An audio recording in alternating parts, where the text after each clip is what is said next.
Hello, everybody. So today I want to talk about two stocks in the space sector. The space sector, I follow 7 stocks in that sector on my spreadsheet, and 2 of them had important movements. So RocketLab and BlackSky. RocketLab has been going up quite a bit over the past few weeks. I'm pretty happy with the performance of that one. They've had several successes in various areas for the rockets recently. BlackSky, on the other hand, is down, and it's down because of a new share offering. And so it reminds me of these 2 stocks. I want to talk about space stocks, my strategy with space stocks, and which one I own in there. And the spoiler is I own LEAPS for RocketLab. I'll get to that in a second. I have not touched BlackSky then, but I'm tempted until now. I'm tempted to buy it though, because it's down 20%, and I think the reason why it's down is just a share offering. It's no big deal when a company is growing this early on. No investment advice, of course. Anyways, I just want to preface that too, that if SpaceX was available, and frankly, with the pain that Tesla has been for Musk, I doubt SpaceX will be available anytime soon in the stock market. If it was available, I would probably go for the leader, because I like to, first of all, select an industry. Do I like that industry? And then I want to buy the leader in that industry. Unfortunately, when it comes to space, the elephant in the room is not available for purchase. So I have to look at other companies. RocketLab is becoming a leader on space, on small rockets, a leader on small reusable rockets of its own. They have an offering that is taking some market share from the Falcon 9 rocket launches. They have an interesting offering of their own. Very interesting that actually RocketLab is very much liked by Vinod Khosla, and Vinod Khosla is kind of the anti-Elon, if you will. So it's interesting, this little rivalry here. Anyways, that's not why I own or don't own the stock. I own RocketLab because I think it's perhaps the most compelling play if you want to be in the space sector. If you want to be in the space sector, it's tough to find a stock, right? You have slow growth company like Lockheed Martin, and then you have startups that are so early on that they're way too far out on the edge of risk, and of course, you know, right now we have a few sectors that are booming. We have AI, we have crypto, we have GLP-1. But my style of investing is I want to invest in the next hot sector. What's going to be the hot sector in 2028, 2030, 2032? Well, I think space is going to be one of these sectors which is going to be big in the future, and so I want to invest in it. So I have a very opportunistic approach to these space stocks, and it's options. And the only exposure that I have to RocketLab, actually, I don't own stocks on RocketLab. I bought LEAPS on RocketLab. Jan 26 LEAPS, $4 LEAPS, so the right to buy. You know, sometimes they ask me in the comment section, LEAPS, for those who don't know, they give you the right to buy a stock. In this case, each LEAPS contract gives you the right to buy 100 shares of RocketLab for $4 in mid-January 2026. And I fully intend to exercise these shares. They are well into the money. And of course, when you exercise them, when you buy the stock, then your cost basis just gets recalculated, but you don't trigger a taxable event because you just bought the stock. You ended up buying the stock, which is what I want to do at the end of the day. I want to own stock. LEAPS to me are a way to enter a stock for cheap. Interestingly, so when I had bought those LEAPS for $4, you noticed the RocketLab has had a few founding rounds, and every time the market gets scared whenever these companies announce founding rounds, and that was an offering of a senior note. The stock had dropped, and that's when I had bought the stock. It was actually about here. It's that was like 9 or 8 months ago, roughly, that I bought it. Maybe even 10 months ago by now, that I had bought it around this level right there. Pretty happy to own $4 calls on RocketLab. That's the way I would mostly consider entering space stocks right now, rather than straight equity. And I want to point out something about RocketLab. You know, of course, the EBITDA margin at minus 43%, it looks quite scary, but that's because you may not have an idea of how much cash they have. They have a lot of cash. They can have some. They can finance, 4 or 5 years worth of loss runway, and so that's why the stock is trading up in my view for RocketLab.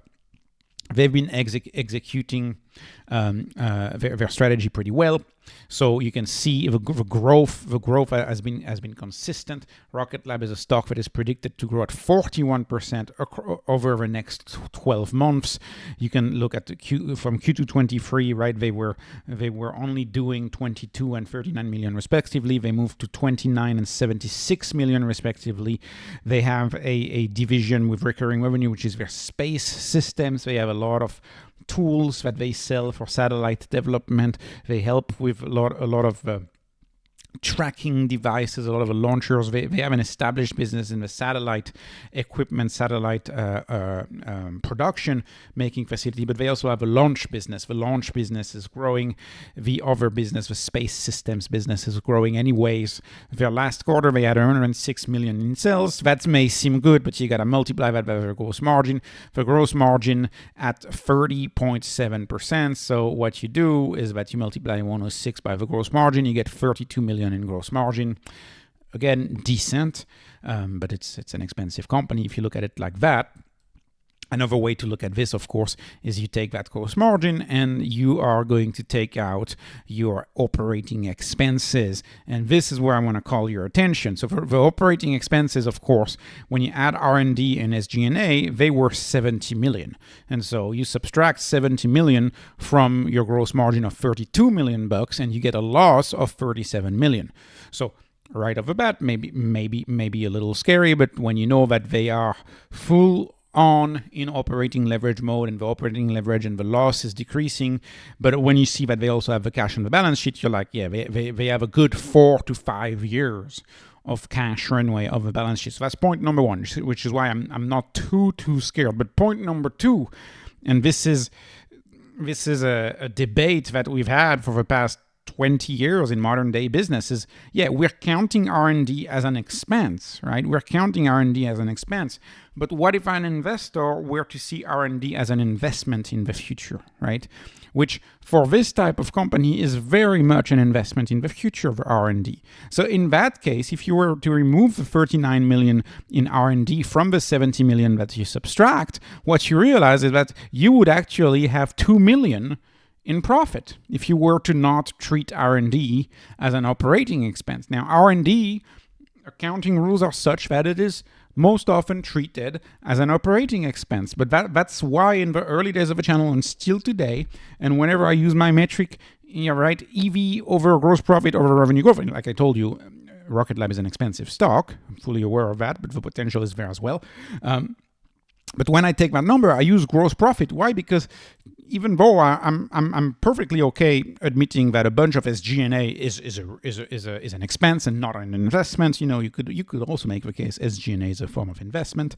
But I think it's a more tenuous case to make than R&D. Or R&D, in the case of a space launch company, R&D is, in my view, is clearly an investment.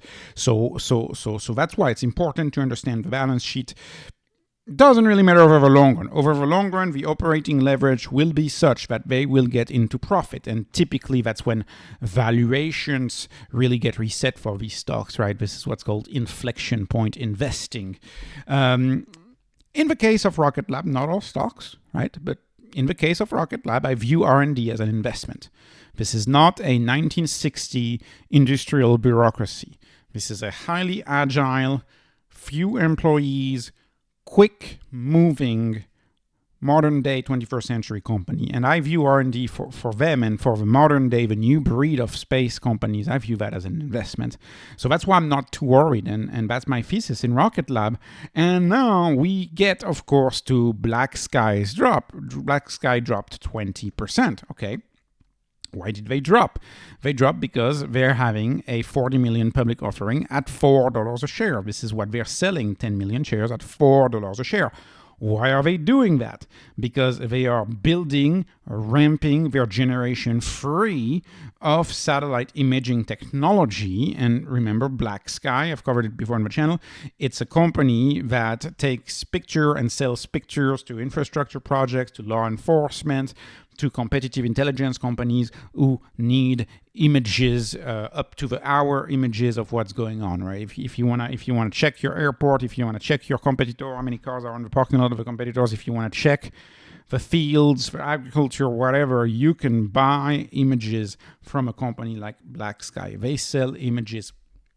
Now, BlackSky is a company that's getting no credit in the market, if you ask me, next to no credit, because look at this enterprise value over gross profit over revenue growth. They are predicted to grow at 28%, but then I ask, how much am I paying for that growth? 0.081 is what I'm paying. This is a stock that is just as cheap as HIMS, albeit the growth is lower, right? But it's even cheaper on the how much am I paying for that growth question. So this stock on a growth adjusted basis is cheap, and they achieve the rule of 40 for a space stock, for a newer company. They already achieved that.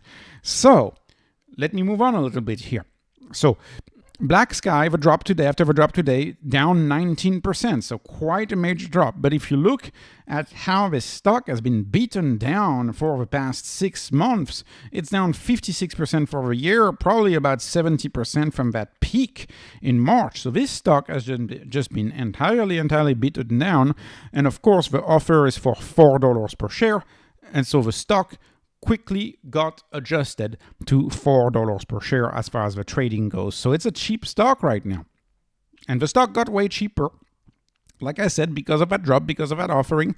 But when I look at the numbers, I'm reassured. The growth is there. They've had a stellar long-term growth trajectory. They're predicted to grow their sales next 12 months at 28%. They've been growing at about that over the past year. So they have a steady growth, steady revenue, and they have just achieved positive adjusted EBITDA. So they're not burning cash anymore. They have positive EBITDA of $2 million today. And you know, in this channel, I use adjusted EBITDA as my proxy for cash flow. So this is a company that needs the funds right here, the $40 million in new share offering to continue the development of their new product. That money is going into the stock, right? Theoretically, this has a neutral effect when you get money into the stock. If the money is invested at the same rate of return as the rest of the capital of a company, theoretically, this has no effect. And of course, if the management team does that, it's because they think they're going to be able to invest that money at an accretive rate of return, if that makes some sense. And so they're going to invest in the new product. To me, I don't think this is fishy. And this is eerily similar to how I acquired my RocketLab with the LEAPS after a major drop. Surely LEAPS, after such important drops, those LEAPS get cheap.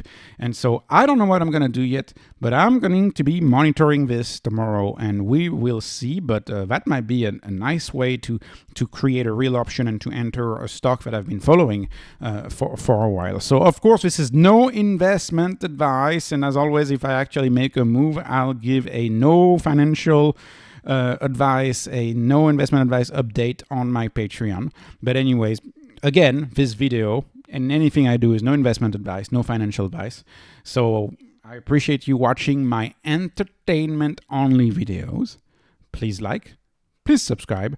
Thank you so much for watching, and have a wonderful, wonderful day.